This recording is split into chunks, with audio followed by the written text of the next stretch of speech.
अब कुछ खास खबरों की ओर रुख करेंगे। बात करेंगे बिलासपुर की, जहां पर बलौदा बाजार हिंसा केस में झटका।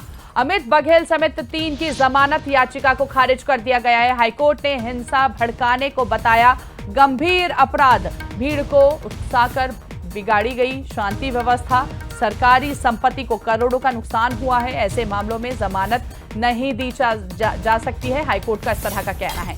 10 जून 2024 को यह हिंसा हुई थी। जस्टिस एनके व्यास की बेंच में सुनवाई हुई और एक बार फिर यूं कह सकते हैं इस हिंसा केस को लेकर बड़ा झटका लगा। तो अमित बघेल समेत 3 की जो जमानत याचिका थी उसको खारिज कर दिया है। हाईकोर्ट ने हिंसा भड़काने को गंभीर अपराध बताया और ऐसे में अमित बघेल समेत 3 की जमानत याचिका खारिज हो चुकी है।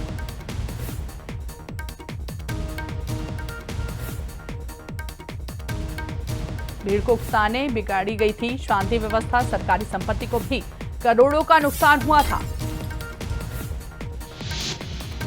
चलिए ज्यादा बातचीत करेंगे, अमन का रुख करेंगे। सहयोगी अधिक जानकारी के साथ फोन लाइन पर जुड़ गए। अमन, क्या अपडेट सामने आ रहा है इस पूरे केस को लेकर? देखिए काजल, 10 जून 2024 को बलौदा बाजार में हिंसा हुई थी, जिसमें लगभग 7 से 8 हजार लोग शामिल थे, जिन्होंने कलेक्ट्रेट कार्यालय, एसपी कार्यालय और इसके साथ साथ जो वहां पर सरकारी संपत्ति यानी कि जितने भी कार्यालय थे वहां पर तोड़फोड़ की थी, आगजनी की थी। इसके अलावा जो पुलिस जवान वहां तैनात थे उन पर हमला किया था। बहुत से जवान उसमें घायल भी हुए थे।